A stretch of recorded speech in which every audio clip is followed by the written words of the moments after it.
আগে তো আমি ডাটা পছন্দই করতাম না। একটা ভিডিওতে দেখাইছিলাম ডাটা তরকারি আমি কীভাবে রান্না করি। সেদিনে আমি প্রথম ডাটা কিনে আনছিলাম বাজার থেকে, পরে রান্না করে খেয়ে দেখি ডাটা এত ভালো লাগছে, মনে করেন পরবর্তীতে একটা ডাটা তরকারি একটা আমার পছন্দের তরকারি হয়ে গেছে। তাই আজকে আমি ডাটা কিনে নিয়ে আসছি বাজার থেকে, আজকে রান্না করে দেখবো কী অবস্থা।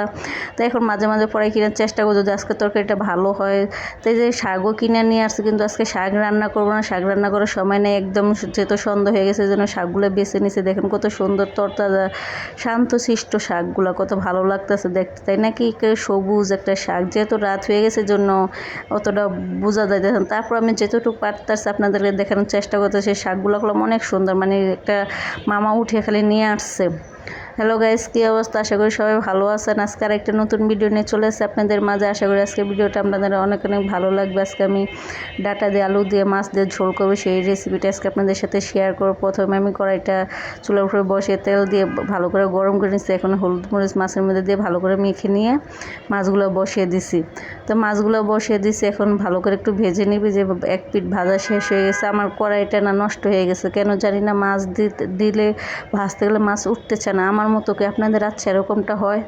আপনাদের মনে একটা কোশ্চেন থাকতেই পারে যে আমার কড়াইগুলো এরকম কেন, আমি মনে অপরিষ্কার কড়াইগুলো মনে ধুই না। আসলে তা না, আমি যতটা কড়াই কিনি সবগুলো কড়াই দস্তানা খারাপ হয়, ভালো পড়ে না। আমি অনেকের বাড়িতে দেখি বা অনেকের ভিডিওতে তাদের কড়াইগুলো কত সুন্দর, তা আমার কড়াইগুলো কেন এরকম হয় আমি বুঝতে পারি না। আমার কপালটা মনে খারাপ। এমনি তো আমি একটা কপাল পোড়া মানুষ, আরও আমি কোনো জিনিস একটা ভালো কিনে আমি ভালো পাই না।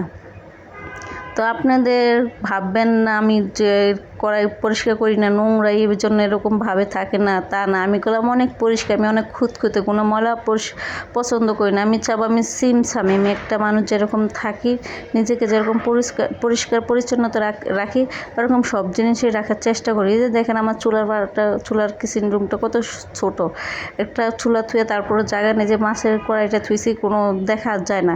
সেজন্য আমি যতটুকু পারি আপনাদেরকে দেখানোর চেষ্টা করি। তো প্রথমেই দেখেন আমি ডাটাগুলো ভালো করে তেলের মধ্যে ভেজে নিয়েছি, পরিমাণ মতো পেঁয়াজ মরিচ দিয়ে আগে ভাইজা নিয়ে এখন ডাটাগুলো একটু হালকা তেলের মধ্যে ভাইজা নিয়েছি। ভাইজা নিয়ে দেখেন রাত হয়ে গেছে তো এই জন্য কালারটা ভালো দেখা যাইতে।